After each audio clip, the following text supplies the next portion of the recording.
Hello, my name is Eddie Tofpik. I'm Head of Technical Analysis and Senior Markets Analyst at ADM Investor Services International Limited. And here is your weekly technical analysis of LME 3-month copper, aluminium and lead. Hello and welcome. Before we start, I just wanted to let you know that no AI, that is artificial intelligence, was ever used in the composition, production or recognition of any of these patterns, levels, analysis or any related items on these, my charts. This was all my own original work, as I think you deserve to have that. So with that, LME 3-month copper. Now prices continue the move higher, challenging the all-time high 11,104.5 made back in May last year. This has been a steady move higher, up and away from the supports that have run this market for so long. Now just to clarify, the key congestions that are now supports below are and have been, though they are some distance away now, between 97.50 to 99.95, then between 93.95 to 96.06, and then the smallest one, which is between 91.83 to 91.86.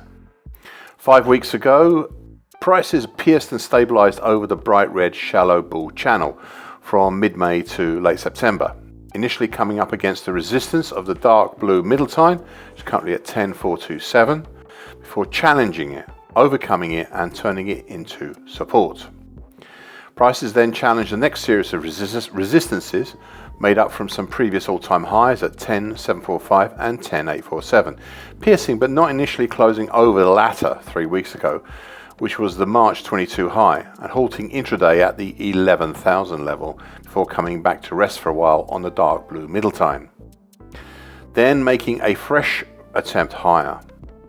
In the process of rising higher, the market had already achieved the target for the break above the bright red bull channel, and now opens the question, which is a quite large question, as to whether the whole action since the low in April is perhaps a very large bullish halfway hesitation. If that is to be the case, then we could start be looking at potential as high as between 11,400 to 11,500 area. It is at this point that I feel obliged to point out that the dark blue upper tine of that same large bullish shift pitch mentioned earlier currently runs up at 11,548, up and above the top of my daily chart, though it could become a useful dynamic bullish marker to remember for the future.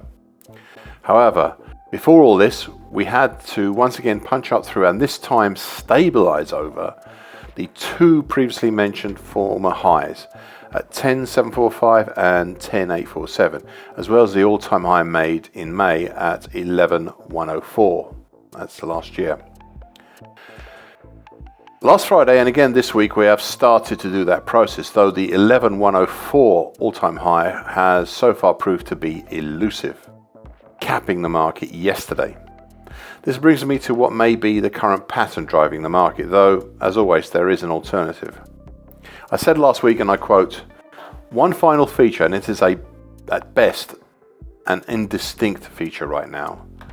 The action since late September could be seen as a possible rising expanding wedge pattern, currently 10.548 to right on the top of my daily chart 11.650. It is not highlighted on my daily chart as I am not sure of it yet, but it would be there and it is worth remembering." End of quote. Well, this week I have highlighted this pattern in bright green to aid in identification, as it is increasingly valid as a pattern. However, there is one other possibility, and that is to look at the volatile action over early to middle October as a possible halfway hesitation pattern, if an indistinct one. If that were the case, then there might be an immediate potential target for this possible pattern up in the 11,200 area. And that's just a thought to ponder upon. LME 3-month aluminium. As I've stated here many times, there are a number of patterns here, one within another, all happening at the same time, all affecting the market in their own way. Of all the features, by far the most consistent one has been and still is the bright red shallowy bullish shift pitch hawk for the mid-December 23 to late July 24 move.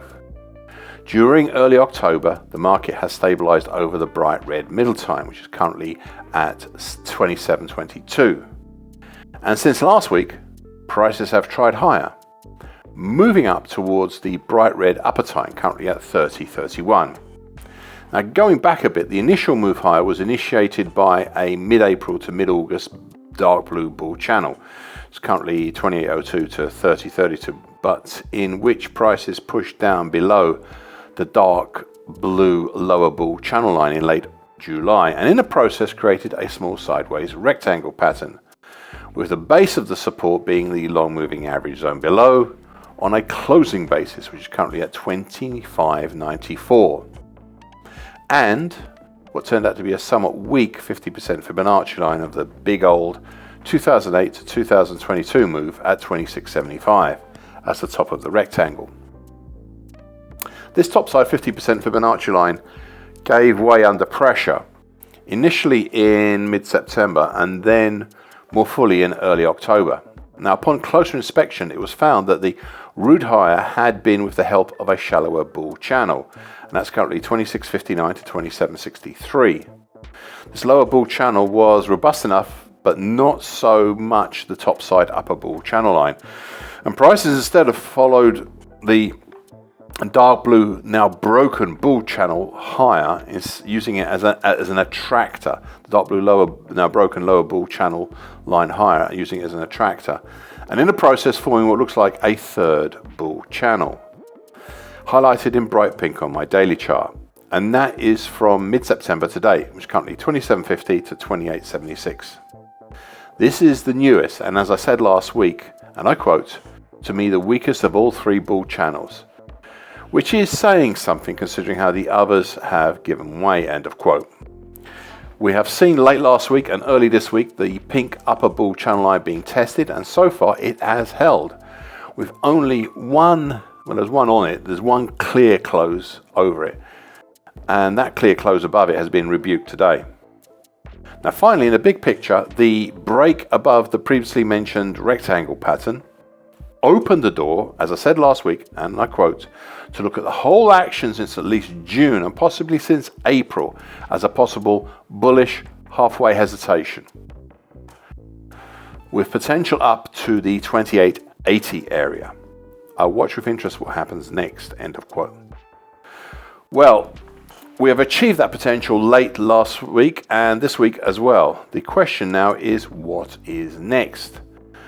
For the moment, I'd keep an eye on the bright pink bull channel and the bright red upper tine as well, which is, I mean, admittedly it's outside the market, but you can just keep an eye on roughly where it is. LME 3-month lead. The July to late August dark blue descending wedge pattern saw prices edge out in early September, slowly sideways to higher rather than aggressively moving higher, and hesitating then around the various moving averages and the congestion around that thin congestion between 2001 to 2003, the price, not the date, before making a quite shallow bright green early August to mid-October bull channel. That's currently 1993 to 2041.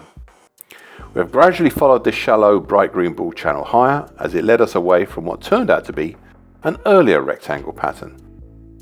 However, 3 weeks ago and even the week before that, we saw a false break higher, and 2 weeks ago we saw a concerted attempt to break lower that was ultimately stopped by the 50% Fibonacci line for 2025 at 1971, aided by the shallow bright red neckline extension to the August to December 2024 head and shoulders pattern. It's currently 1961.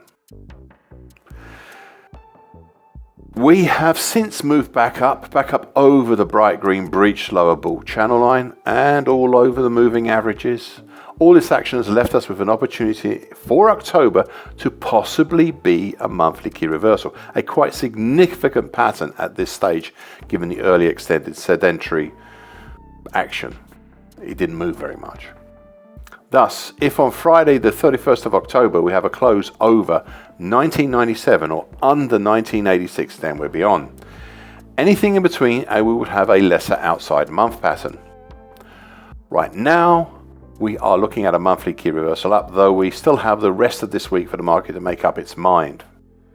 Finally, there is one additional point I would like to make, and it is a point I've been making here since the start of this year, and I'll continue to do so going forward. It has been and still is to me the most important pattern of all.